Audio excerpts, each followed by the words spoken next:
Chapter 3. We Belong Together. I had not yet made love to Jenny. In the 3 weeks we had been together, we had held hands. Sometimes we had kissed, but that was all. Usually I moved much faster. Ask the other girls that I'd been out with. But Jenny was special. I felt different about her, and I didn't know what to say to her. "You're going to fail your exams, Oliver." We were studying in my room one Sunday afternoon. "Oliver, you'll fail your exams if you don't do some work." "I am working." "No, you aren't. You're looking at my legs." "Only once every chapter." "That book has very short chapters." "Listen, you aren't as good-looking as all that." "I know, but you think I am, don't you?" "Damn it, Jenny. How can I study when all the time I want to make love to you?" She closed her book softly and put it down. She put her arms around me. "Oliver, will you please make love to me?" It all happened at once. It was all so unhurried, soft and gentle. And I was gentle too. Was this the real Oliver Barrett IV? "Hey, Oliver, did I ever tell you that I love you?" said Jenny finally. "No, Jen." I kissed her neck. "I love you very much, Oliver." I love Ray Stratton, too. He's not very clever or a wonderful footballer, but he was a good friend to me. Where did he go to study when I was in our room with Jenny? Where did he sleep on those Saturdays when Jenny and I spent the night together? In the old days, I always told him all about my girlfriends, but I never told him about Jenny and me. "My God, Barrett, are you two sleeping together or not?" asked Ray. "Raymond, please don't ask." "You spend every minute of your free time with her. It isn't natural." "Ray, when two adults are in love—" "Love? At your age? Oh, my God, I worry about you. I really do." "Don't worry, Raymond, old friend. We'll have that flat in New York one day. Different girls every night. Don't you tell me not to worry, Barrett. That girl's got you, and I don't like it." That evening, I went to hear Jenny play the piano with the music group. "You were wonderful," I said afterwards. "That shows what you know about music, Preppy." We walked along the river together.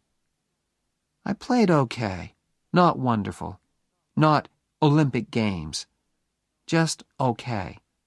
Okay? Okay. But you should always continue your music. "Of course I will. I'm going to study with Nadia Boulanger, aren't I?" "Who?" "Nadia Boulanger. She's a famous music teacher in Paris. I'm very lucky. I won a scholarship, too."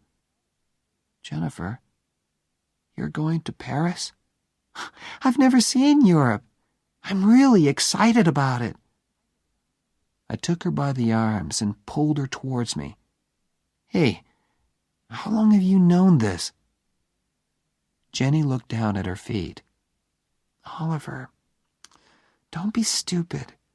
We can't do anything about it. After we finish university, you'll go your way and I'll go mine. You'll go to law school." "Wait a minute. What are you talking about?" She looked into my eyes. "Ollie, you're a rich preppy. Your old man owns a bank. My father's a baker in Cranston, Rhode Island. And I'm nobody." "What does that matter? We're together now. We're happy. Holly, don't be stupid, she repeated. Harvard is full of all kinds of different people. You study together, you have fun together. But afterwards, you have to go back to where you belong. We belong together. Don't leave me, Jenny. Please. What about my scholarship? What about Paris? What about our marriage? Who said anything about marriage? Said Jenny in surprise. Me. I'm saying it now. Why?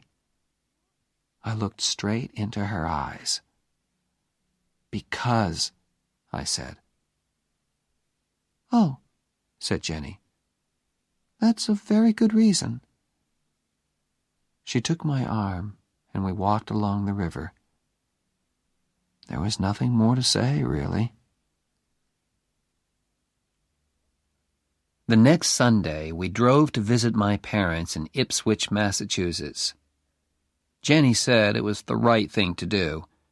And, of course, there was also the fact that Oliver III paid for my studies at Harvard. Oh, my God, Jenny said when we drove up to the house. I didn't expect this. It's like a damn palace. Please, Jen, everything will be fine. For a nice all-American girl of good family, perhaps. Not for Jennifer Cavilleri, baker's daughter from Cranston, Rhode Island. Florence opened the door. She has worked for the Barrett family for many years. She told us that my parents were waiting in the library. We followed her past a long line of pictures of famous Barretts and a glass case full of silver and gold cups. They look just like real silver and gold, said Jenny. They don't give cups like those at the Cranston Sports Club. They are real silver and gold, I answered. Oh, my God! Are they yours? No, my father's. Do you have silver and gold cups too, Oliver? Yes. In a glass case, like these? No, up in my room, under the bed. She gave me one of her good Jenny looks. We'll go and look at them later, shall we? Before I could answer, we heard a voice. Ah, hello there.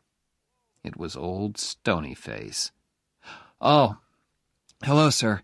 This is Jennifer. Hello there. He shook her hand before I could say her full name. There was a smile on his usually rock-like face. Do come in and meet Mrs. Barrett, my wife, Allison.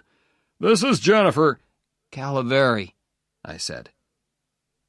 For the first and only time, I got her damn name wrong. Cavilleri, said Jenny politely. Mother and Jenny shook hands. All through dinner, Mother kept the polite small talk going. So, your people are from Cranston, Jennifer? Said my mother. Mostly. My mother came from Fall River. Oh, the Barretts have factories at Fall River, said Oliver III. Where they cheated their workers for centuries, said Oliver IV. In the 19th century, said Oliver III. What about the plans to put automatic machines in the factories? Said Oliver IV. What about coffee? My mother said quickly. We moved back into the library. We sat there with nothing to say to each other. So I started a new non-conversation. Tell me, Jennifer, I said, what do you think about the Peace Corps? She looked at me in surprise. Oh, have you told them, O.B.? Asked my mother. It isn't the time for that, my dear, said Oliver Barrett III, with an ask me look on his face. What's this, Father? I asked, just to please him. Oh, nothing important, son. "I don't know how you can say that," said my mother. She turned to me. "Your father is going to be head of the Peace Corps." "Oh," I said. "Oh," said Jenny, in a different, happier kind of voice. "Well done, Mr. Barrett." She gave me a hard look. "Yes. Well done, sir," I said at last.